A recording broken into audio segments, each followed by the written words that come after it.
What's up everybody? Thank you so much for clicking on this video today. I am so excited about this video because it is the first video to kick off the fall season.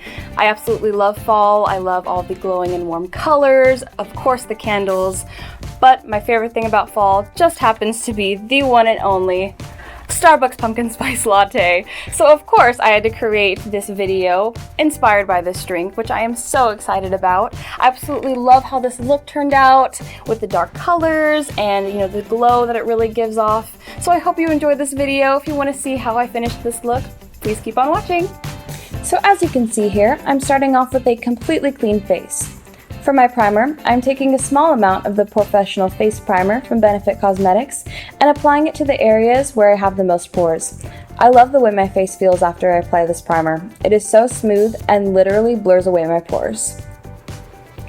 Now with the Stamp Beauty Blender, I'm using Fenty Beauty's Matte Longwear Foundation in the shade 210.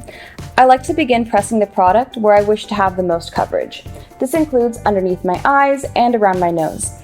After that's covered, I'll use yet another pea-sized amount of foundation to then place focus on the areas above my jawline and my chin.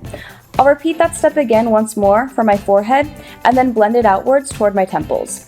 Once I feel satisfied with the amount of coverage, I'll gently pat away the other parts of my face so that my foundation is evenly dispersed.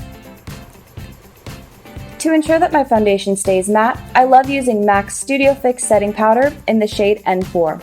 I'll use just a small amount of this powder for a little extra coverage that will make it stay on all day long. I swear, after I apply the setting powder from MAC, there are absolutely no smears or creases. No matter how hard I try, my foundation will not move.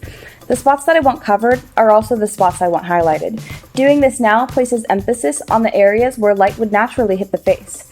In the end, this powder gives your skin a flawless finish and later really makes your contour stand out. To make sure my eyeshadow doesn't crease during the day as well, my favorite primer to use is Urban Decay's Eyeshadow Primer Potion in the shade Eden. I'll just apply a few dabs of it all along my lid and blend it out with my ring finger. From the inner corners of the eyes to underneath the brow bone, you want to make sure that your entire lid is covered and smooth. This prevents any random areas of discoloration while maintaining that even coverage all around. Onto the brows. Does anyone else do this eyebrow thing before filling in their brows? Nope, just me? Cool. To fill them in, my favorite product to use is Anastasia Beverly Hills Dip Brow Pomade in the shade Dark Brown. I'll always start applying the product at the center of my brow, and then depending on the look I'm going for, I'll either heighten my arches or straighten them out. For the sake of this look, I thought I'd keep my arches on the higher side. Gotta flex them brows. And then of course, I'll follow the same technique on the opposite eyebrow to try and make them appear as even as possible. Now for my favorite part, eyeshadow. I will be starting off the pumpkin spice eyeshadow look with this awesome flat brush to apply the shade Cayenne from Urban Decay's Naked Heat palette. The flatness of the brush makes it much easier to simply pat the color all around the center of my lid. If you use a darker color like this one, do not feel hesitant to apply. It will start off fairly pigmented, but once you continue to pat away to blend it all out, it becomes much lighter and easier to work with. To achieve a smoky eye, I pack the shade all the way up to my crease to then create a somewhat semicircle shape. This shade is my absolute favorite for the autumn season. Burnt brownish red is definitely my smoky fall go-to.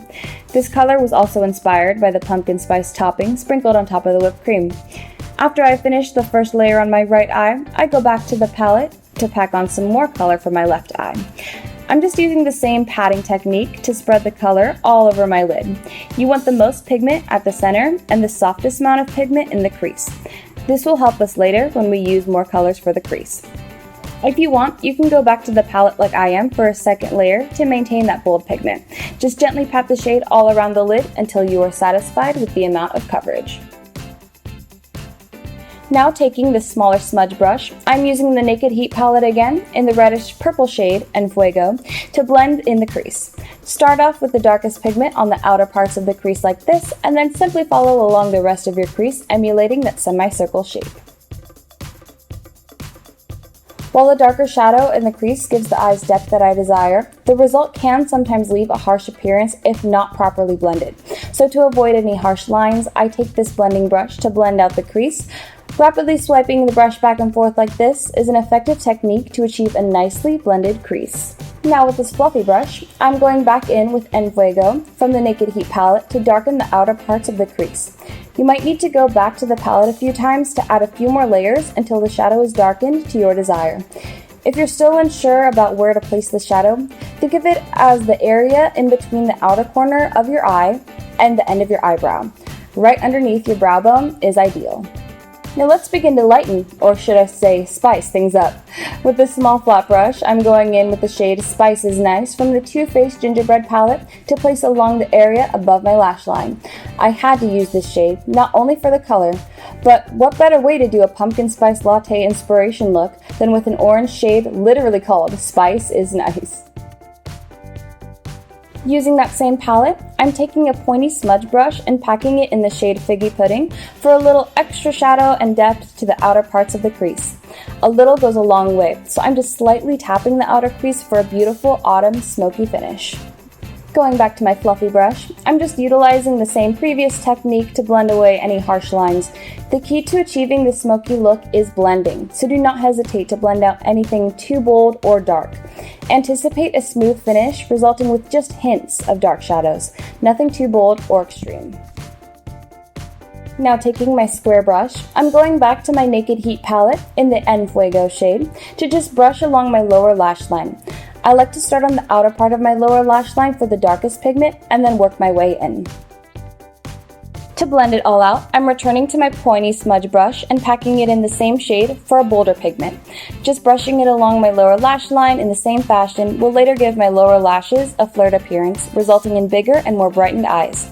I will smudge away until I feel fully satisfied with the smooth, blended finish, as well as the darkness of the pigment. For my eyeliner, I'm going in with this gorgeous burnt orange color in the shade Rust from Nobby, and smearing it all across my waterline. This pop of color really enhances the eyes and screams pumpkin spice. I'm using this pretty gold color in the shade Warm and Toasty for a little shimmer at the inner corners and the area above my lash line. When focusing on these areas, I recommend using a smaller brush like this one for more effective and precise applications. Now, onto the lashes. I like to curl my lashes before applying mascara, so using this lash curler, I'm going to press and hold for a few seconds and then gently clamp my lashes down a few times like this so that they are nicely lifted. Overdoing it can cause damage to your lashes, so make sure you're careful. Using this mascara from Ardell in Supreme Black, I'm going to gently brush my top and bottom lashes the best I can without getting any mascara on my eyelids. I like to flare my eyelashes outwards to give the pretty illusion of more open and brightened eyes.